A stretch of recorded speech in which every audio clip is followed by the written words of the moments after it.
নমস্কার, জয় হিন্দ বন্ধুরা। আমি Krishna Shaw, white globe academy, Kolkata physical একাডেমির তরফ থেকে আজকে আপনাদের কাছে একটা ছোট্ট ইন্সপায়ারিং ভিডিও নিয়ে এসেছি আমার ছোটো ভাইয়ের। এটা দেখবেন, এটা শুনেন, আপনাদের জন্য খুব কাজে লাগবে। যেহেতু আজকে এর মধ্যে আমি একটা এমন কাহিনী শোনাতে যাচ্ছি যেটা হয়তো অনেকের সঙ্গে মেল হয়ে যাবে আপনাদের, যারা এখনও গ্রামে বসে আছেন, ভাবছেন যে আমরা কীভাবে পড়বো, কীভাবে করবো, কীভাবে গভর্নমেন্ট চাকরি পাবো, যারা একটা ভুলভ্রান্তি, একটা ইলুশনে চলছেন কি চাকরি পেতে গেলে 7 লাখ 8 লাখ 6 লাখ টাকা দিতে হয়। কিন্তু এরকম ব্যাপার না। আমাদের পাশে আমার যে বন্ধুটা আছে, আমার ভাই, ছোটো ভাই হিসাবে যাকে আমি বলছি, এ আছে রাজ আমাদের আছে। এক সময় আমাদের কাছে কাকদ্বীপ থেকে ডেলি আসা যাওয়া পড়াশোনা করতো। 1 বছর 1.5 বছর আগের কথা বলছি। কেন কি, রাজ যে ফ্যামিলিতে বিলং করে, সে ফ্যামিলি ফাইন্যান্সিয়াল কন্ডিশন এমন ছিল না কলকাতায় স্টে করতে পারবে ও। কেন কি, ওনার বাবা ফিশারম্যান না রাজ? হ্যাঁ, আমার বাবা ফিশারম্যান আছেন। ফিশারম্যান মানে উনি ট্রলারে যান। তো ওনার ইনকামে একটা লিমিটেশন আছে। ওনাকে যে ইনকাম করছেন, সেই ইনকাম থেকে ফ্যামিলি চালিয়ে তারপরে রাজের পিছনে একটা বড় অ্যামাউন্ট দেওয়া খুব মুশকিল ছিল। এই জন্য রাজ অনেক কষ্ট করে ট্রেনে 2 ঘন্টা 2.5 ঘন্টা যাওয়া আসা করতেন, আমাদের এখানে পড়াশোনা করতেন। অনেক সময় ফিরতে রাত কটা বেজে যেত? এখান থেকে ফিরতে 11:30 12টা বেজে যেত রাতে। তো আমরাও চিন্তা করতাম রাজকে নিয়ে, কি ও পৌঁছেছে কি না পৌঁছেছে। কেন কি, আমাদেরও দায়িত্ববোধ থাকে, ওর সঙ্গে একটু প্রেম ভাব হয়ে গেছিলো। তো আমরা ভাবতাম কি রাজের জন্য কী করতে পারি। রাজ আমাদের, তারপরে আমরা কথা বললাম, রাজকে জিজ্ঞেস করলাম তুমি কি আমাদের হস্টেলে থাকবে। তখন রাজ আমাদেরকে হয়তো ডিনাই করছিল, তার রিজন কিছু আর ছিল। আমরা রাজকে জিজ্ঞেস করলাম কি প্রবলেম। তো রাজ আমাদের বললো ফাইন্যান্সিয়াল প্রবলেম আছে। তো সেটা সঠিক থাকতেই পারে। যে কোনো মানুষ গ্রামগঞ্জে যারা বাস করছেন, হয়তো তাদের কাছে স্কোপ কম, তারা অনেক লেবার দিতে চাইছেন, কিন্তু ওনাদের স্কোপ রিসোর্স না থাকলে তো ওনাদের কাছে কিছু করতে পারছেন না। তো ওইটা ওর প্রবলেম না, ওইটা ওর ফাইন্যান্সিয়াল প্রবলেমটা ওর ফ্যামিলির প্রবলেম। কিন্তু আমরা যেই সময় জানতে পাই রাজের ফ্যামিলি প্রবলেম আছে, আমরা রাজের সঙ্গে কথা বলি। আমাদের সঙ্গে দেখুন, যেটা প্রবলেম ছিল যে আমাদের একাডেমি চালাতে গিয়ে কিন্তু পয়সা প্রয়োজন লাগে। আমাদের খাওয়া দাওয়া এইসব অ্যারেঞ্জমেন্ট করার জন্য কুককে পয়সা দিতে হবে, টিচারকে পয়সা দিতে হবে, এসি ইলেকট্রিক বিল সব কিছু দিতে হয়। তো আমাদের একদম ফ্রি করা তো আমাদের পক্ষে সেই সময় নতুন সম্ভব ছিল না। তো রাজের সঙ্গে আমরা কথা বললাম। রাজ আমাদের যেই অ্যামাউন্টে রেডি হয়েছিল সেই অ্যামাউন্টে আমরা রাজি হয়ে গেলাম। রাজ, তুমি এখানেই থাকো, যাওয়া আসা করো না। কি রাজ, ঠিক বলছি তো? হ্যাঁ, মানে খুব একটা বড় সুযোগ পেয়ে গেছি। কেননা ঘরে বসে থাকলে বোঝা যেত না। আসা যাওয়া করছি, আসা যাওয়ায় যেই টাইমটা চলে যাচ্ছিলো, তো রেস্ট নেওয়ারও একটা ব্যাপার আছে।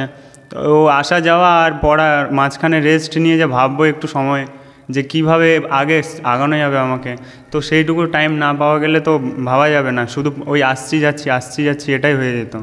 তো একটা মোটিভেশনটা পেয়েছি যখন সবার সঙ্গে থাকতে শুরু করলে, তখন কি মনে হলো আগের থেকে আমি বেটার পড়াশোনা করছি, না কাকদ্বীপ থেকে আসা যাওয়া করার সময় বেটার লাগছিল? হ্যাঁ, এই একটা জিনিস, যেরকম বাড়িতে বসে থাকলে আপনার মেন্টালিটিটা যেরকম একরকমভাবে কাজ করবে, আপনি যেটা ভাবছেন সেটা। এখানে 10টা স্টুডেন্টের সঙ্গে 10 রকমভাবে তাদের সঙ্গে মেলামেশা করলে বুঝতে পারবেন যে এইখানের বিষয়টা কী আর এখানে পড়াশোনাটা কী নিয়ে হচ্ছে, আর আপনি যেই পড়াশোনাটা চাইছিলেন সেটা কীরকম জায়গায় গিয়ে দাঁড়াতে পারে, সেইভাবে আপনি পড়াশোনা স্টাডি করতে পারবেন। স্যার এমন একটা সুযোগ দিয়েছিলেন, সত্যি আমার ফাইন্যান্সিয়ালি প্রবলেম ছিল আর এখনও আছে জিনিসটা। আমি তো এখনও স্যারের কাছেই আছি। আমি প্রথম থেকেই স্যারের কাছে আছি, স্যারের কাছে অনেক কৃতজ্ঞ আমি। তো হ্যাঁ, তুমি কৃতজ্ঞতা বলবে না, যেই তো তোমাকে ছোট ভাই বলেছি, আমরা কারো উপরে এহসান করছি না। তোমাকে ভাই ভেবে, এটা আমাদের ভাবনা, এটা আমাদের চিন্তা ভাবনা, এরকম আমরা ব্যবসা করতে নামিনি। যদি আমি 10টা ছেলে থেকে পয়সা নিয়ে একটা দিয়ে কম নিয়ে বা না নিলেও আমাদের চলে যাবে। এই জন্যে আমরা এই ব্যবসা বলি না, এটা আমাদের একটা পেশা। সেই পেশাটা হয়তো সবাই করতে চায় কিন্তু করতে পারে না, যেহেতু এখানে একটা হিউম্যানিটি বলে জিনিস আছে, সেটা মেনটেন করা সবার জন্য সব থেকে দরকার। আর আমি একটাই কথা বলতে চাইবো, যে ছেলেগুলো ভাবছে কি ফাইন্যান্সিয়াল কন্ডিশন খারাপ থাকলে পড়াশোনা হয় না, সেটা কিন্তু সমস্ত ভুল। যাদের যদি ইচ্ছা থাকে তারা আমাদের মতন লোক পেয়ে যাবে। যাহা চা ওহা রা, একটা কাহাওয়াত আছে আমাদের মধ্যে। তো আমরা একটা কথা ছোট্ট বলি, হস্টেল কেন প্রয়োজন? লোকে ভাবে আজকে আমাদের ছট পুজো চলছে, ঠিক আছে, আপনি এইখানে অনেকেই বাঙালিরা আমরা ননভেজ খাচ্ছি, কিন্তু আপনি ভাবুন আজকে বিহারেতে পুরো বিহারে ননভেজ বন্ধ আছে। যদি কোনো মানুষ একটা ননভেজ রান্না করে, তার বাড়িতে কেউ যাবে না, তার বাড়ির লোক কেউ খাবে না, তাহলে ও অড ম্যান আউট হয়ে যাবে। সেইভাবে আপনি ভাবুন, আমাদের একাডেমিতে যদি কেউ থেকে পড়ছে না, 40টা ছেলে যেখানে বসে ক্লাসে পড়ছে, একজন পড়বে না, সে অড ম্যান আউট হয়ে যাবে। কিন্তু সেটা যদি বাড়িতে থাকে, ও পড়ুক না পড়ুক অসুবিধা নেই, কেন কি ওইখানে অনেকজন পড়ছে না। তো এই জন্যে আমাদের এই এক্সাম্পল দিয়ে আমি বোঝাতে চাইছি, কোনো অন্যভাবে নেবেন না ধর্ম নিয়ে বা জাতি ধর্ম নিয়ে কিছু ব্যাপারটা। আমি বোঝাতে চাইছি একাডেমিটা কেন দরকার। একাডেমিতে যখন 40-50টা ছেলে একসঙ্গে পড়া করছে, সেখানে যদি একটা ছেলে মোবাইল দেখছে, তার নিজের লজ্জা লাগে কি আমার এটা করা উচিত হয়নি। সবাই কেন, man is a social animal. তো আমরা একটা সোসাইটিতে থাকি, আমরা একটা সোশ্যাল জিনিসটা মেনে চলি। তো আমাদেরকে এরকমভাবে দেখে শিখি, যা দেখবে তাই শিখবে। যদি দেখবো না তাহলে শিখবো না। আমি দেখছি 40টা ছেলে পড়ছে, আমাকে পড়তেই হবে, কেন এইটাই নর্মালাইজেশন, এইটাই নর্মাল ব্যাপারটা আছে।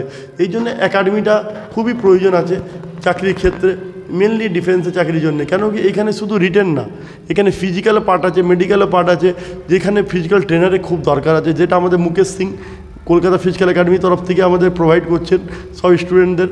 ওটা একদম এক্সেলেন্ট। পুরো ওয়েস্ট বেঙ্গলে যদি ওর থেকে ভালো ট্রেনিং করাতে পারে, আপনি বলতে পারেন আমি গিয়ে দেখতে চাই। কিন্তু আমি আপনাকে দাওয়া করে বলছি, আমাদের একাডেমি বেস্ট একাডেমি, আমাদের ট্রেনার বেস্ট ট্রেনার।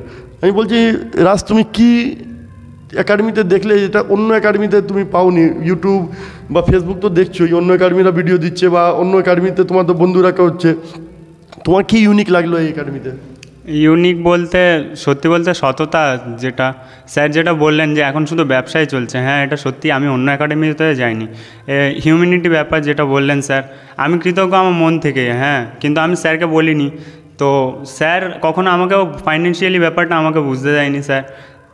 এটা যেরকম হিউম্যানিটি ব্যাপারটা আছে, হ্যাঁ আমার দিক থেকে যেরকম হচ্ছে আমি করছি, স্যারের দিক থেকে যেরকম হচ্ছে স্যার করছে, কিন্তু বোঝাবুঝির ব্যাপারটা কখনো আসেনি। সততা আছে জিনিসের মধ্যে। স্যার কখনো পার্সিয়ালিটি দেখান না কোনো জিনিস নিয়ে। পড়াশোনা যেরকম স্ট্রিক্ট, সবার সঙ্গে একই রকম।